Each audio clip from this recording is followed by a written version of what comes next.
The twin suns of Zorvax 9 scorched the blood-red sand dunes, turning the air into a shimmering wall of heat. Captain Jace Thorne wiped the sweat from his brow and adjusted the pulse rifle on his back. He'd been on dozens of backwater deals, but nothing ever felt quite as hostile as this place. His boots crunched over the cracked ground as he approached the settlement, an ugly sprawl of stone huts and smoke-belching fire pits. "This better be worth it," Jace muttered under his breath. His ship's AI Runa crackled through the earpiece. "The mineral rights on Zorvax 9 are valued at over 4 million credits. Captain, your decision to broker this trade was mathematically sound." "I wasn't asking for a lecture," he growled, eyes narrowing as the locals came into view. The Zorvaxi were massive reptilian bipeds with mottled hides in greens and browns. They eyed Jace like he was a slab of meat. But Jace had dealt with worse. He rolled his shoulders, stood tall, and kept walking.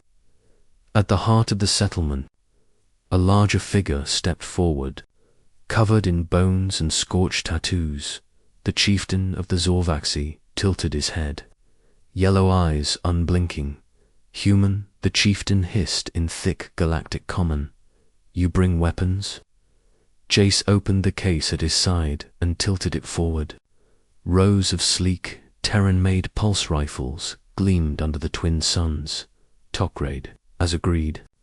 The chieftain grunted in approval and motioned his warriors to inspect the weapons. The trade was going well until a scream tore through the air. Jace's head whipped around. The sound had come from a large fire pit at the far end of the camp. Smoke curled upward, and above it, suspended by crude ropes, was a figure, a woman. Her skin was a deep crimson, like molten copper, and her long silver hair clung to her face. She dangled just feet above licking flames, wrists and ankles bound. Her black outfit clung to her curves, torn in places, revealing skin that shimmered in the heat. But it was her eyes that held him, brilliant, violet, and filled with terror. "What the hell?" Jace muttered. "That appears to be a Cerelliant female," Runa said through his earpiece.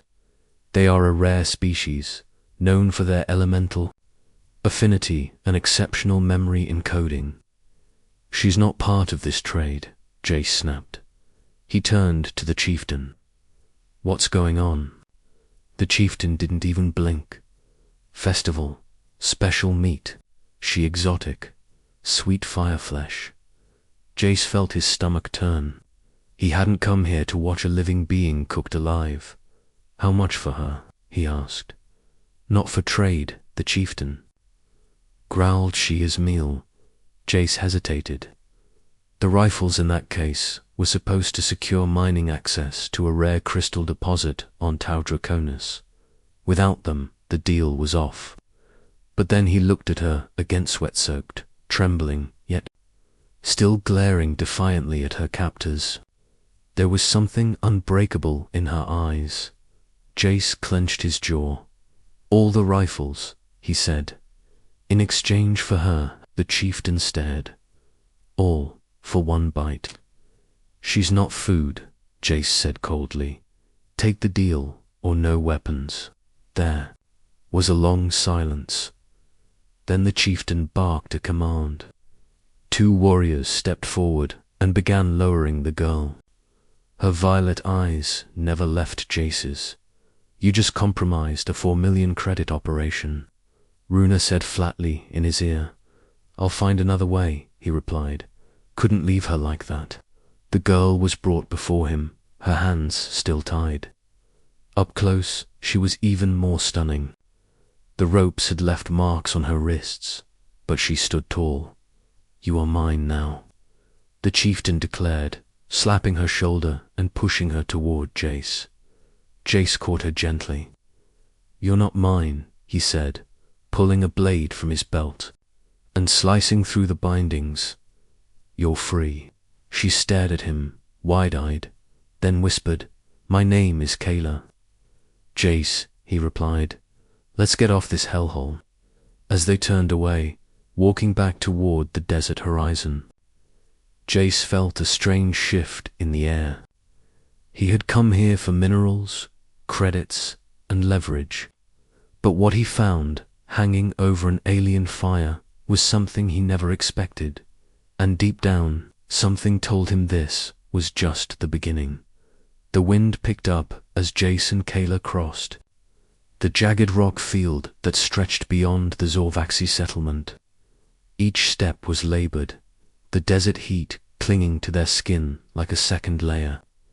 Jace led the way, his rifle ready, eyes scanning for trouble. Kayla followed close, the bindings now gone from her wrists, though the raw marks still showed red against her deep crimson skin. "Are you okay?"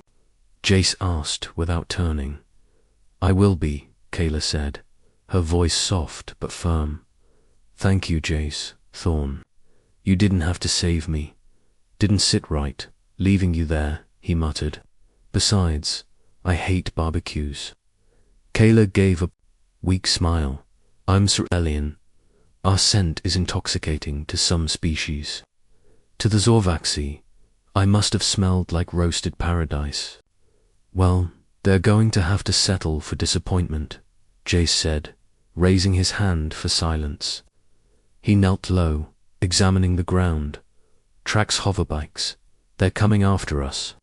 They must have realized what I carry," she whispered, placing her hand over the small, glowing crystal pendant nestled against her chest.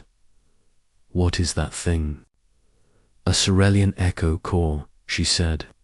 "It holds a live record of Krell fleet positions, encrypted communications, and defense patterns. I'm a courier, not a diplomat. The data was smuggled off a captured outpost." Great Jace sighed. "So not only did I steal someone's dinner, I accidentally stole a war target." Kayla looked at him seriously. "You did more than that. You saved the last hope for several systems on the edge of the Krell expansion zone." Jace grunted. "I really need to start reading mission briefs." They reached a slope overlooking a narrow canyon. Beyond it, half buried in sand, lay Jace's ship, the Rogue Ember, a sleek, mid-class freighter modified with stealth plating and high-speed thrusters. It was their only hope now. "Let's move," Jace said, but before they could descend, a sharp buzzing filled the air. "Eyes up," Kayla warned. 5 Zorvaxi hoverbikes tore over the canyon ridge behind them, engines howling, lances mounted and ready. Jace raised his rifle and fired, striking one of the lead riders dead center. The bike exploded in midair, showering the others with debris. Kayla took a defensive stance, pulling a small device from beneath her sleeve. With a flick, it unfolded into a glowing staff. "Stay behind me." Jace rolled his eyes, but obeyed. "I'm starting to think you didn't need my help back at that pit." "I did," she replied, spinning her staff and generating a crackling shield of energy. "But now I'm not tied up." A second hoverbike swooped low. Kayla lunged forward, her staff slicing across its undercarriage. Sparks burst out and the rider flew off the seat, slamming hard into a rock wall. Another came from the right.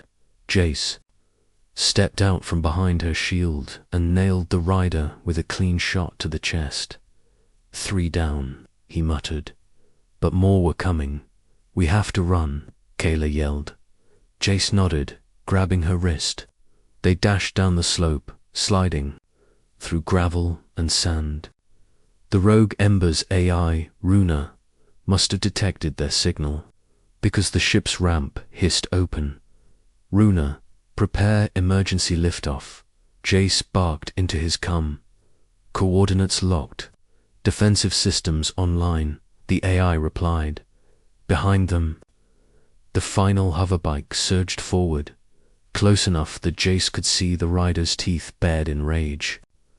Kayla turned at the last second and sent a blast of concussive force from her staff. The bike spiraled, smashed into a boulder, and erupted in flame. They reached the ship just as another squad appeared over the ridge. Lasers lit up the desert. Behind them, the loading ramp sealed, and the ship rumbled to life. "Take us up," Jace yelled, slamming into the pilot's seat. As the rogue Ember lifted off, Kayla collapsed into the co-pilot chair, breathing hard. That was close. Jace grinned, wiping sweat and blood from his brow. Too close. "If this crystal really holds what you say, we've just declared war on the Krell." Kayla turned to him, her golden eyes burning bright. "Then let's finish what we started." The rogue Ember cruised beyond the atmosphere of Zorvax 9, the planet now a glowing orange orb behind them. Inside the cockpit, Jace adjusted the thrusters manually. Every system buzzed with pressure heat bleeding from the engines, energy readings spiking, and a trail of Zorvaxy signals fading behind them. Kayla sat beside him, her hands folded tightly in her lap, the glow of the Echo Core pendant softening against her chest. Jace leaned back. "We clear, Runa. Clear of planetary pursuit." "But new problem incoming," the AI answered. "I'm picking up a Krell recon ship. Intercept in 7 minutes." Kayla inhaled sharply. "They must have detected the Echo Core." "Of course they did," Jace said. "That's our luck." Kayla turned to him. "They'll destroy us to prevent this data from reaching any allies. We need to lose them, not fight them." Jace's fingers flew over the controls. "Already working on it. I installed an untested cloaking system last month. It's supposed to confuse sensor trails, burns a lot of power though." Keller's eyes lit up. "Shadow drive? You know it? We studied Tarrant Innovations. It's risky, but it might work." "Good enough for me," Jace said. "Runa, engage the shadow drive max power." "Warning, systems will overheat within 6 minutes," Runa replied. But the hum of the drive came alive anyway. Outside, the ship's hull darkened, reflecting starlight at sharp angles. The rogue Ember disappeared from radar as plasma distortion cloaked its energy signature. Jace held his breath, watching the Krell ship's path curve away. "Double quotes, hold, ... he whispered. Seconds stretched into a full minute. Then the Krell vessel drifted off, veering in the wrong direction. "We did it," Kayla said quietly. Jace exhaled. "Still alive. Shadow drive off. Power rerouted." The cockpit dimmed for a moment as systems cooled. Jace stood up, stretching out his stiff shoulders. "Come on, let's talk in the galley." They moved through the ship's narrow corridor. The lights buzzed faintly, casting soft shadows on the walls. The galley was small, more of a compact lounge butt. Jace grabbed 2 glasses and poured water from a filtration unit. He handed one to Kayla. She took it gratefully. "This isn't the first time the Krell have hunted me, but it's the first time anyone's ever turned back to help." Jace sat across from her. "You were going to die. I couldn't just walk away." "Most people would have," she said, watching him carefully. "My people, we don't often trust humans. You're seen as reckless, dangerous, loud." Jace grinned. "Sounds about right. But also brave," Kayla added, her voice softening. "Creative, unpredictable. You confuse the Krell. That's why we've been watching your species." "Watching?" he asked. "I'm not used to being the one studied." Kayla leaned back, her emerald hair brushing the wall. "This data," she said, tapping her pendant, "is encoded with Krell fleet movements, ship IDs, weakness patterns, even internal disputes. It was stolen by a Zephyr agent who died passing it to me. And your mission is to deliver it too." Someone. To the Coalition command on Helion Station, she confirmed.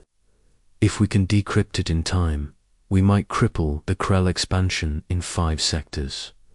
Jace nodded slowly. Then we're going to Helion. Kayla hesitated. I shouldn't ask more of you. They'll come after us hard. He looked her in the eye. You already did ask when you screamed over that fire pit. I didn't save you to sit out the rest of this.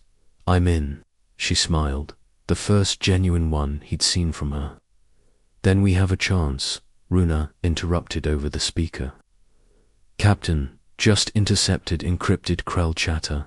They've issued a galaxy-wide kill order for a human male and a crimson-skinned female matching your descriptions. Kayla stood. Then they know you helped me. Jace just smirked. Good, let them come. We'll make it one hell of a chase. Kellis. Hand brushed his arm. You're not what I expected, Jace Thorne. Yeah, he said, lifting his brow. What did you expect? Someone who would sell me out to save their deal. Jace looked at her, gaze steady. Let's just say I'm full of surprises. The rogue ember drifted at the edge of a volatile asteroid belt known as the Grave Rock Expanse. Massive slabs of rock spun in every direction, some the size of cities, their surfaces streaked with ancient metals and half-exploded mining rigs. The perfect place to hide or die. Kayla stared out the viewport, her arms crossed, the soft glow of the Echo core pulsing gently at her chest. Jace stood beside her at the controls, jaw clenched as he studied the sensor readouts. They're sweeping wide arcs, he said. 3 Krell cruisers.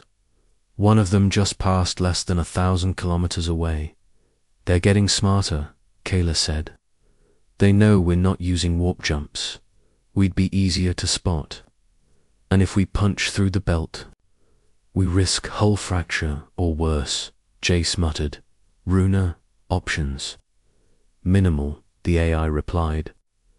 Probability of successful escape through standard routes is currently 14.2%. Unless we use the mining tunnels, Kayla said suddenly. Jace turned to her. What tunnels? There were old Terran outposts inside the larger asteroids. Some miners turned them into escape networks during the Krathian raids. My people catalogued them long ago. I can guide you. That's a hell of a risk, Jace said, his hands tightening on the console. Kayla looked at him calmly. So was saving me. He met her eyes and saw something fierce, something steady. Not just beauty, not just mystery. She was a warrior. Right, he said. Point the way. They fired thrusters and slipped between the spinning giants. Every motion was calculated, Jace's hands moving with precision. Kayla beside him calling out paths, vents, and curves. They threaded the rogue ember through narrow passages carved by ancient drills and long-dead systems. Behind them, one of the Krell ships entered the belt. They're following, Runa warned. Of course they are, Jace growled. We need to vanish. Fast. Keller's fingers danced across the navigation screen. There's an old fusion shaft up ahead. If we push the shadow drive and dive deep, it'll mask our signature entirely. But the drive might burn out. We only need it to work once more, Jace said. Do it, Runa groaned. Shadow drive at 61% stability. Good enough. Jace activated the system. The ship pulsed dark, vanishing from sensors as it plunged into the cavernous hollow of the asteroid's core. A narrow shaft, barely wider than the ship itself, twisted like a spiral into darkness. Metal scraps and debris slammed against the hull as they descended, then silence. The Krell passed by, their sensors sweeping past without pause. Inside the ship, darkness held for a moment before emergency lights flickered on. We lost main power, Runa said. But the Krell are gone. Jace stood and turned to Kayla. That's twice you've saved our asses. She smiled faintly. We're even now. No, Jace said, stepping closer. I think I still owe you. Her breath caught slightly. Just enough to betray a flicker of emotion. We should focus. If we don't reach Helion Station in the next few hours, we'll make it, he said, his voice low. You said something before, that your people didn't trust humans, but you trusted me. Kayla hesitated, then said, At first, I didn't. But now I believe in you more than I've believed in anyone in a long time. They stood inches apart in the flickering light, the ship silent around them. I've never met anyone like you, she said softly. Jace's hand moved gently to hers, fingers brushing across the echo core. Maybe we were meant to meet like this on fire, running from death, flying into the unknown. She laughed quietly, then leaned in and kissed him. It wasn't desperate or wild. It was quiet, sure, the kind of kiss that said something real had begun. When they parted, she looked up into his eyes. Let's save the galaxy, Captain Thorne. He smiled. One asteroid at a time. They returned to the cockpit as auxiliary power returned and the ship's systems rebooted. Runa came back online. I calculate a 48% chance we can make station before the Krell reposition. Then we'll beat the odds, Jace said. Plot the course. As the rogue ember climbed out of the asteroid's shadow, the stars lit up around them, manned ahead. Somewhere in that vast starlight waited the fate of systems hanging in the balance, and Keller's mission was no longer hers alone. The stars blurred past as the rogue ember emerged from the asteroid field. Systems hummed with renewed life, but tension filled the cockpit. Jace sat in the pilot's seat, fingers gripping the controls. Beside him, Kayla watched the star map, her eyes locked on their destination. Helion Station is only 20 minutes away, she said. But we're exposed now. The Krell will intercept us in open space. We're out of tricks, Jace muttered. No shadow drive, no cloak, just speed, guts, and hope. As if on cue, Runa's voice cut through the air. Multiple signatures approaching from aft Krell warships. Estimated intercept in 4 minutes. Kayla turned to Jace. Then we have to give them something else to chase. He raised an eyebrow. You thinking what I'm thinking. If we split power to a secondary heat signature and eject one of the auxiliary pods, they'll lock on to that. Risky, Jace said. And they might not fall for it. Kayla leaned closer. They'll fall for it if I'm in the pod. What? Jace stood, his jaw tight. Absolutely not. It's the only way to draw them off. You take the rogue ember to Helion. I'll eject in the escape pod and light up the echo corrital shine like a beacon. They'll assume I'm trying to run with the data alone. They'll kill you, Kayla. Not if I keep moving long enough. Once the data is uploaded to the Coalition servers at Helion, they won't need me. Jace was silent.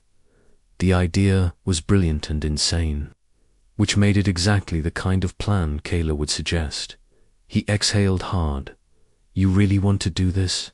Her eyes met his. I trust you to get it done. He stared at her for a long moment, then he nodded. We do it together.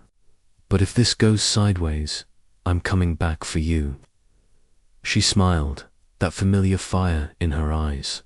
Deal. Within minutes, Kayla climbed into the compact escape pod. She carried the echo core, clutched against her chest, wrapped in a silver containment field. Her eyes flicked once to Jace as he sealed the hatch. Runa, he said tightly, Launch the pod on my signal and trigger the decoy trail. Then reroute full power to forward thrusters.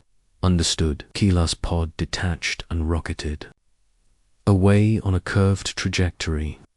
Almost instantly, the Krell warships changed course, following the decoy. Their weapons charged. They're biting, Runa confirmed. JACE accelerated, pushing the rogue Ember to its limits. The stars smeared into glowing threads. The distant silver halo of Helion Station came into view, growing larger every second. Kayla, he whispered, just hold out a little longer.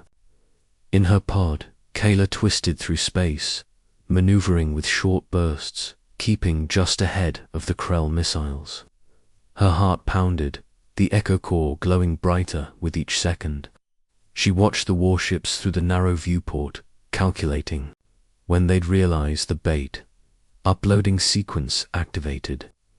The pod's system said 10%, 20.30-5. A missile streaked past her pod and exploded nearby, sending her tumbling. She screamed, gripping the restraints as fire licked across the hull. 50-5. JACE. Watch the signal spike on the ship's HUD. Come on, come on. Kayla fought the spin, rebalancing the pod manually. Another blast rocked the side. Console sparked.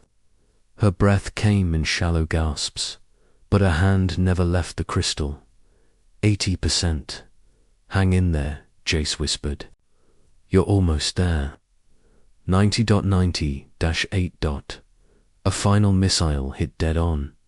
The pod vanished in a flash of fire and debris. No, Jace shouted. Runa's voice broke in. Data upload complete. Coalition servers at Helion Station confirm full transfer. The echo core was received. Jace slumped forward, chest heaving. She did it. A new signal chirped. Faint, weak, but alive. Escape beacon detected, Runa announced. Pod integrity damaged. Life signs present. Jace. Head snapped up. Lock on. Plot intercept now. He veered the rogue Ember off course, gunning straight toward the signal. The Krell were in disarray, their ships scattering. Confused by the burst of encrypted data across every coalition frequency. Minutes later, Jace pulled Kayla from the wreckage of her pod. Her suit was torn, skin scorched, and her breathing shallow but. She smiled. You came back, she whispered. Always, he said, cradling her against him. Later, aboard Helion Station, Kayla was stabilized. The echo core decrypted, and the Krell blockade began to crumble.